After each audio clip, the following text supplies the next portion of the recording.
তো বন্ধুরা কেমন আছো সবাই। আমরা এখন আজকে যে জায়গাতে এসেছি এটা হচ্ছে পেহেলগাঁওর মামাল টেম্পল। আর এই মন্দিরটা পুরো পাথরের তৈরি। কেমন লাগলো জানাবেন। আর এটা হচ্ছে মন্দিরে যাওয়ার রাস্তা। আগে ওই জলটার উপর দিয়ে যাওয়ার রাস্তা ছিল, যে জলটা আপনারা এখন দেখতে পাচ্ছেন, কিন্তু এখন ওই রাস্তাটা বন্ধ করে এই সাইড দিয়ে করা হয়েছে। আর এটা আসলে হচ্ছে একটা শিব ঠাকুরের মন্দির। এটা অনেক পুরনো মন্দির। এখানকার লোকেরা বলে নাকি এখানে কিছু চাইলে সেটা পাওয়া যায়। তো আপনারাও দর্শন করুন। এই দেখুন এই শিবলিঙ্গটাকে, এটাও পুরো পাথরের তৈরি। আর এটা অনেক প্রাচীন মন্দির এখানকার। আর মন্দিরের সাথে সাথে এখানে খুব সুন্দর একটা ফুলের বাগানও আছে।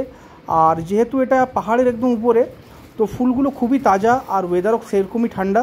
আর সত্যিকারের বাগানটাও অপরূপ দেখতে ছিল।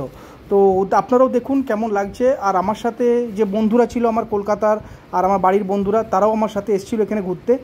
আর এখান থেকে আমরা ঘোরা করে এসেছিলাম, কারণ গাড়ি এখানে ওঠে না। তো কেমন লাগলো জানাবেন, পাশে থাকবেন। ভিডিওটা ভালো লাগলে আমার চ্যানেলকে সাবস্ক্রাইব করুন।